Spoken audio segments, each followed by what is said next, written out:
Tatandaan niyo, kahit na nahuli na kayo sa akto ng paggawa ng kasalanan, huwag kayong naamin. Huwag kayong gagawa ng kahit na anong deklarasyon. Itayin ninyo ang abogado ko. Siya ang bahalang tumipet sa inyo. Okay, meron akong ipatatrabaho sa'yo. Kinakailangan maging malinis ito. Dahil sa... Anak! Hindi na pa kita hinihintay. Nino.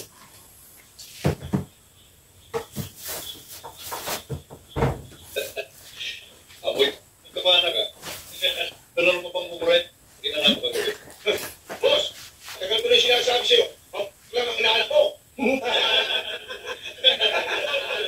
Ipisin ko sa trabaho ng mga barako. Kumag naman yung inaanak ko. Ang lahat ng tao, Bogi, nagmumula sa maliit. At itong inaanak ko, balang araw, magiging malaki. Mas malaki sa'yo. Anak, kaya kita yung pinatawag, may patatrabaho ko sa'yo. Merong isang club na pag-aari ng isa. Ang pangalan ay Agapito. Ayaw na magbigay. Magmula na magkaroon ng batong sa mga pulis. Alamig ko rin nyo na ayokong mawala sa atin. Gusto kong bigyan mo ng leksyon ang Agapitong yan. Ipakita mo kung paano magalit ang ninong rustiko mo sa yan. Sandali lang mo, sandali lang. Hindi akakama yan. Inuubaran niyo na ako ng trabaho. Dahil sa inaanak mo, ako ang gumagawa ng programa ng mga kilos natin. Kung ano ang sabihin ko, yun ang gagawin nyo. Nino, kakausapin ko lang itong pasto to. Sandali lang. Mukha yatang minamaliit mo akong bugi ha. Nako. Alam ko marami ka na napatay. Pero ito lang sasabihin ko sa'yo. Yung isa lang alam mo magkaya ko sa katawang mo yan. Anak ako, paano tutulong? Yung delikado siya kung di mo ako tinigilan. Tumulog ka. Magkasubo na tayo.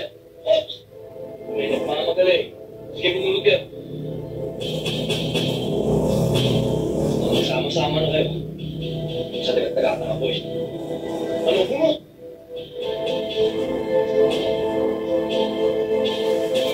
Nino, yung pinagagawa mo sa akin, ayusin ko na. Sige, Nino, aalis ko kami. Tama na. Ito, muntik na kayo eh.